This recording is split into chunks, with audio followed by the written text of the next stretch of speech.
देश के कई हिस्सों में मंकी पॉक्स नाम की बीमारी फैल रही है, जिसको लेकर उत्तर प्रदेश सहित कई राज्यों में अलर्ट भी जारी किया गया है।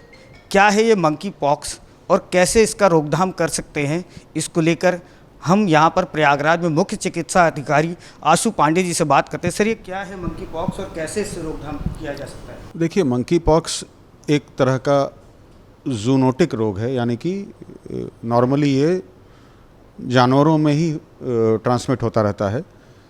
एक वायरल संक्रमण है और कभी कभार बहुत रेयर केसेस में ये जानवरों से मनुष्यों में आता है।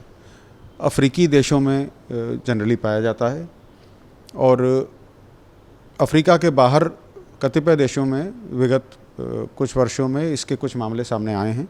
इंडिया में केरल में मेरे ख्याल से फर्स्ट हाफ ऑफ 2024 में इसका एक लास्ट मामला आया था। उसके बाद कोई पुष्ट रोगी अभी तक नहीं आया है। हमें इसलिए सतर्क रहने की ज़रूरत है क्योंकि इसको WHO ने इस समय एक disease, public health disease of international concern के रूप में क्लासिफाई किया हुआ है। किसी भी तरह के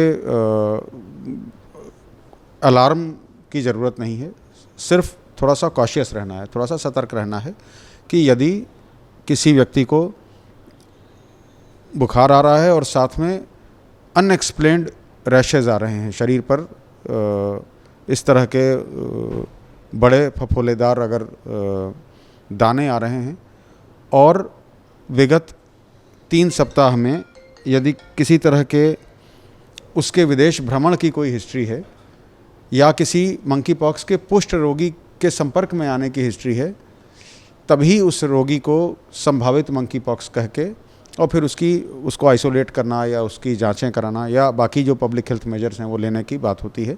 लेकिन मैं जनता से अपील करना चाहूँगा कि फ़िलहाल किसी भी तरह के अलार्म या पैनिक की ज़रूरत नहीं है। सब कुछ बिल्कुल नॉर्मल है, सिर्फ सतर्क रहने की ज़रूरत है। और कोई इस तरह का एक्सेप्शनल मामला अगर संज्ञान में आता है तो तत्काल मेरे कार्यालय को सूचित करें। किस तरह के बचाव लोगों को करनी चाहिए और क्या क्या चीज़ें इस्तेमाल करनी चाहिए?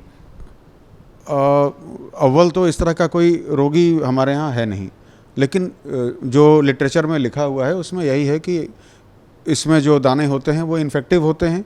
तो जब तक कोई भी लक्षण आते हैं, इस तरह के लक्षण के शुरू होने से दानों के सूख के गिरने तक इन्फेक्शन बना रहता है, तो वो व्यक्ति दूसरे को संक्रमित कर सकता है।